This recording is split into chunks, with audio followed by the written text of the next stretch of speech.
नमस्कार दोस्तों, online YouTube channel पर आपका स्वागत है। दोस्तों, कॉम्पिटिटिव एग्जाम में वायुमंडल की परतों का क्रम पूछ लिया जाता है। तो वायुमंडल धरातल से 30 मील को आधार माना है और फिर इसके दो पार्ट किए हैं। ऊपरी भाग वायु विज्ञान में और निचला भाग है वो ऋतु विज्ञान में अध्ययन किया जाता है।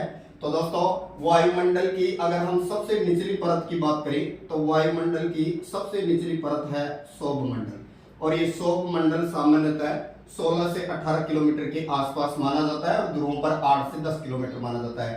फिर 16 से और 32 किलोमीटर की ऊंचाई तक है वो समताप मंडल माना जाता है, यानी पहला ट्रोपोस्फीयर, फिर इसके बाद में स्ट्रेटोस्फीयर। फिर समताप मंडल के ऊपर की बात करेंगे तो ओजोन गैस वाला है, इसको ओजोन मंडल या ओजोन परत बोलेंगे। इससे ऊपर आ जाएगा आपका मध्य मंडल और मध्य मंडल जो है वो आपका 64 तक चलता है, 64 किलोमीटर तक। इसके बाद में फिर 64 से ऊपर चलेंगे तो ये आ जाएगा आपका 640 किलोमीटर और 64 से 640 किलोमीटर के अंतर्गत है।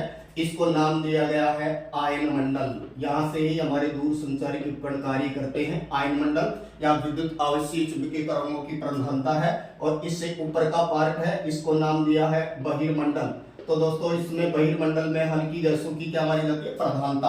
बहिर्मंडल का विस्तार 640 से लेकर अनंत तक माना जाता है। तो वायुमंडल की सबसे निचली परत का नाम हुआ सौभमंडल, दूसरी हो गई समताप मंडल, तीसरी ओजोन मंडल, फिर मध्य मंडल, फिर आयन मंडल और फिर आ जाएगा बहिर्मंडल। अगर हम सूर्य की तरफ से चले तो बहिर्मंडल, आयन मंडल, मध्य मंडल, ओजोन मंडल, समताप मंडल और सौभमंडल।